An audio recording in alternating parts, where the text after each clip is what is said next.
सुखदेव गोस्वामी इतने प्रसन्न हुए, बोले वर्यान ऐसा त्रे प्रश्न कृतम लोकहितम नृपः आत्मित सम्मत्स पुंसाम श्रोतव्याधिया परः। बोले आपने जो प्रश्न पूछा है वर्यान ऐसा, बोले ये सर्वश्रेष्ठ प्रश्न है। संसार में कोई ये नहीं पूछा साधु के पास, क्या पूछते हैं? बोले बाबा मेरी बेटी की शादी नहीं हो रही। बोले बाबा मैं क्या करूं, बड़ी परेशान हूँ। बोला मेरा पोता ठीक नहीं रहता, इसका दिमाग थोड़ा चंचल है, थोड़ा कृपा कर दो। हम जैसे कथा करने गए वहां तो अपने बच्चों की लाइन लगा खड़ी कर दी, बोले कि बाबा ये मेरा पोता है, मेरे बेटा, इसको हाथ रख दो। मैं हाथ रखने से क्या हो जाएगा? बोले उनकी मति ठीक हो जाएगी। क्यों? लोगों को लगता है साधु के पास जाकर के यही सब कराना चाहिए। मैं बीमार रहती मैं ठीक कैसे होंगी?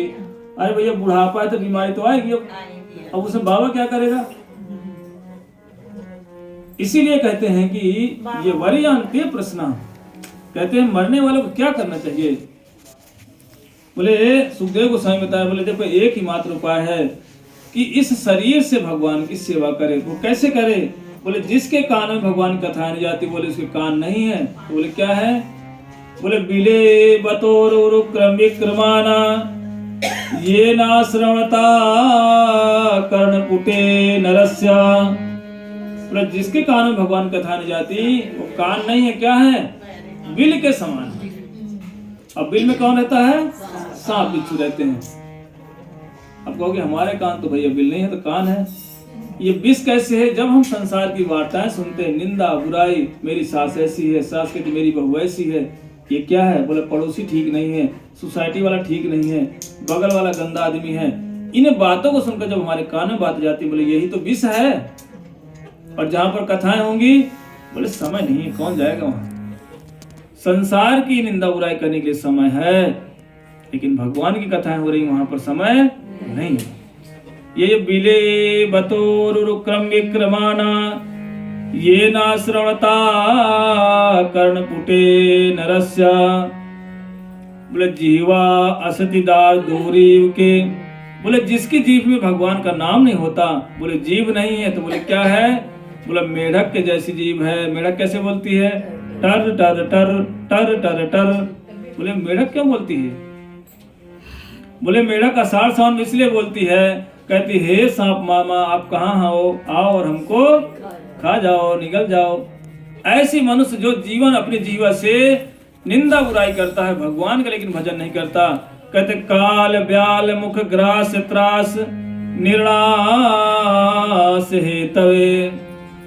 बोले जिसकी जीवा हर समय बुराई निंदा करती है, बोले काल रूप ब्याल सांप आता है, उसको कब निकल के चला जाएगा पता भी नहीं चलेगा। बोले भैया अभी तो ठीक ठाक थी, बोले अभी तो पार्क में घूम रही थी माता जी। बोले मर गई? बोले मर गई।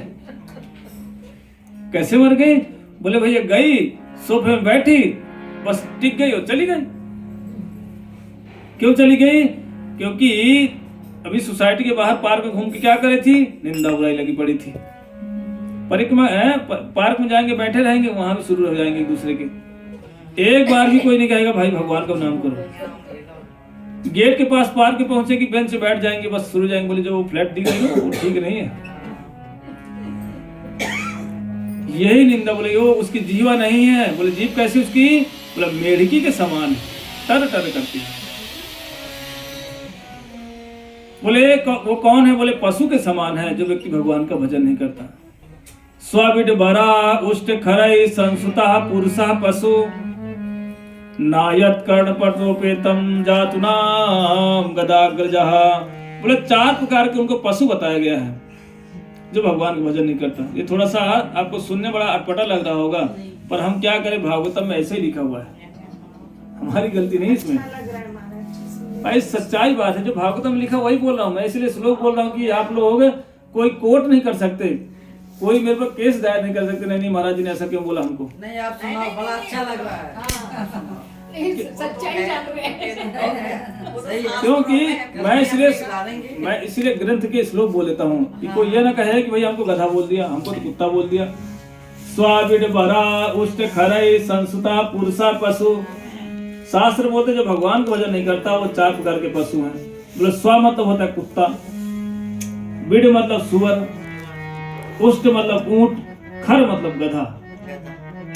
बोले जो भगवान का वजन नहीं करता वो 4 प्रकार के मनुष्य वो हैं, पशु हैं। अब बेचारे ये चारों की बड़ी अवस्था खराब रहती है। कुत्ता को देखोगे एक डंडा मारते हैं, यहाँ भागता वहां भागता है। और सुअर उसकी तो बात ही नहीं करनी, उसके अगर बोलना शुरू कर दे तो सबके नाक दबा बैठ जाएंगे लोग। बोले क्या गंदी गंदी बातें हो रही कथाओं में। गंदी नहीं है, यही सत्ता है। बोले ऊंट क्या करता है, बोला रेगिस्तान में रहता है ऊंट, और क्या खाता क्या है, कटीले पेड़ खाता है, कांटे को खाता है और कहता भैया इससे बड़ा स्वाद है। क्यों? वो अपने खून को ही पीता है। जब कांटे खाता है उसकी जीभ छिद जाती है, खून निकल जाता है और कहता है ऊंट कहता है भैया क्या स्वाद है, नमकीन है पूरी। और खर मतलब गधा जीवन पर्यंत क्या करता है, परिश्रम करता है। खाता क्या है, सूखी घास, वजन ढोता है, सूखी भूसी। तो हम लोग भी गधे ही हैं, ये ध्यान रखना। ये मत सोचो वो गधा, ये गधा नहीं है, इसी गधे की बात हो रही है यहाँ। आपने पूरा जीवन पर्यंत क्या किया, बोझ ही ढोया है एकमात्र। पैसा कमा करके फ्लैट खरीदे, मकान बनाए, बिला बनाए, और रहता कौन उसमें, बच्चे।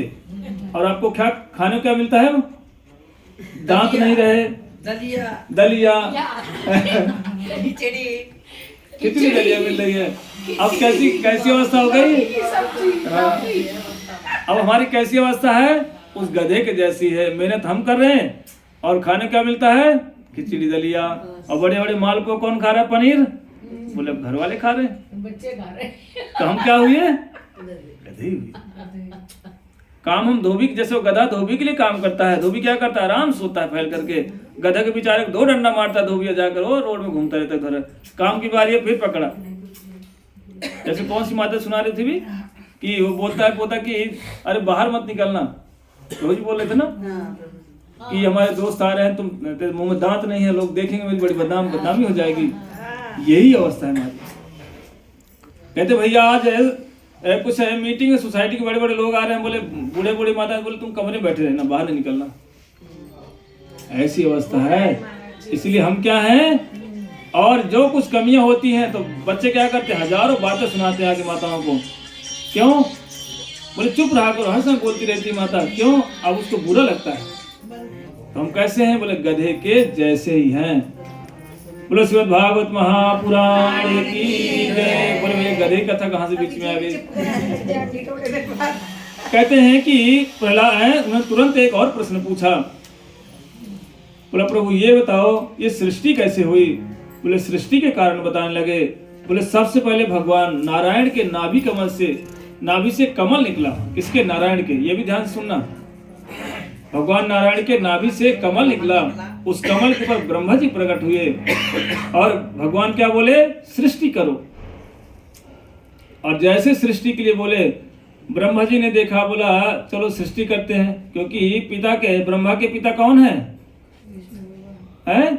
भगवान नारायण। बोले पिता का आदेश से सृष्टि करना पड़ेगा। ब्रह्मा जी ने सृष्टि करना शुरू किया। ब्रह्मा जी ने मानस पुत्र पैदा किए, सनक, सनंदन, सनातन और सनत कुमार। ये 4 मानस पुत्र। बोले पुत्र सृष्टि करो।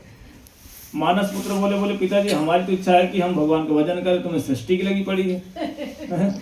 उनको गुस्सा आ गया ब्रह्मा जी को। गुस्सा आते ही भोले बाबा प्रकट हो गए। बोले भोले बाबा की जय। भोले बाबा प्रकट हो गए। अब भोले बाबा हाथ जोड़ के बोले पिता ब्रह्मा क्या करना है, हमको क्या आदेश है। बोले पुत्र सृष्टि करो। बोले ठीक है करते हैं सृष्टि। अब तो भोले बाबा की सृष्टि तो भैया वो ऊट पटांग की होती है। उन्होंने भूत प्रेत बिच्छू सांप बिच्छू पैदा करना शुरू कर दिए। ब्रह्मा जी बोले भैया बंद कर। बोले सृष्टि नहीं करवानी। बोले मनुष्य तो आया नहीं, पहले भूत प्रेत ही पैदा कर डाले इसने तो। बोले बंद करो, जाओ तुम भजन करो। तो भोले बाबा भजन करने चले गए।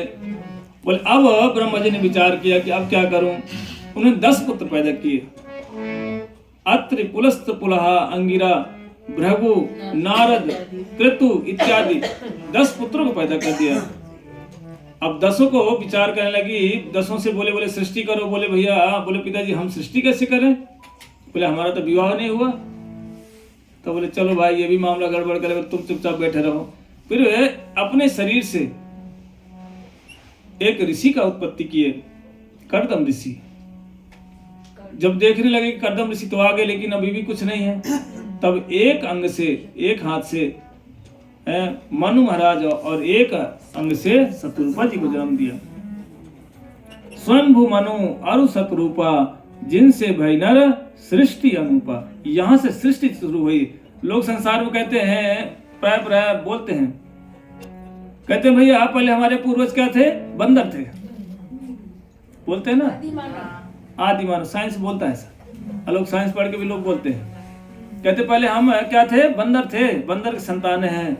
भैया देखो, जब मनु महाराज से उत्पत्ति हुई है, मानव महाराज से मानव की सृष्टि हुई, तो बंदर कहाँ बीच में घुस गए? अभी सृष्टि में तो कहीं बंदर आ नहीं रहा बीच में, पूंछ वाले बंदर कहाँ से आ गए भैया? इसलिए हो सकता है उनके पूर्वज बंदर होंगे, लेकिन हमारे पूर्वज तो मनु महाराज ही है, ब्रह्मा जी हैं। जो व्यक्ति ऐसा बोलता है कि हमारे पूर्वज कौन पहले बंदर थे, उनके होंगे बंदर, हमारे तो नहीं भाई। यहां से सागर शुरू हुई और मनु महाराज की 5 संतानें हुई। देहूति 3 पुत्रियां, 2 पुत्र हुए। देहूति, अकूति, प्रसूति, 3 पुत्रियां और 2 पुत्र कौन कौन से? प्रियव्रत और उत्तानपाद। ये 3 पुत्रियां, 2 पुत्र, इनसे ही पूरा संसार भर गया, पूरा इन्हीं की संतान है। इसलिए जितनी संसार की सृष्टि है मनु महाराज की सृष्टि। इसलिए हम क्या बोलते हैं भैया? मानव है हम लोग। तो मानव कहां से हुए? मनु महाराज से हम मानव हुए, इसलिए मनुष्य बने। इसलिए हम लोग कौन? हमारे पूर्वज कौन है? मनु महाराज है, बंदर नहीं है। आवाज के बाद माना नहीं कि हमारे बंदर हैं। कहते नहीं, विज्ञान बोल रहा है, साइंस बोल रहा है। अरे भैया पहले ज्ञान आया कि पहले विज्ञान आया? ये तो ज्ञान ही है ना, पर विज्ञान कहां से आया? बाद में तो आया। यही इनकी दुर्बुद्धि है, यही समझना में बड़ा चक्कर है। लेकिन लोग पढ़ लिख तो लिए, मटेरियल ज्ञान प्राप्त कर लिया, लेकिन स्पिरिचुअल ज्ञान का नाम मात्र ही नहीं रहा उनके अंदर। बस सोचते जो विज्ञान करे वही ठीक है, पर ऐसा नहीं। विज्ञान कहां से आ गया? वेद वेदांतों के बाद ही आया है सब ये। वेदांतों में कहीं वेद में ऐसा नहीं लिखा कि पहले बंदर थे फिर हम मनुष्य हुए। श्रीमद् भागवत महापुराण की जय। कल देखो कृष्ण जन्माष्टमी होगी, आज तीसरा दिवस है ना।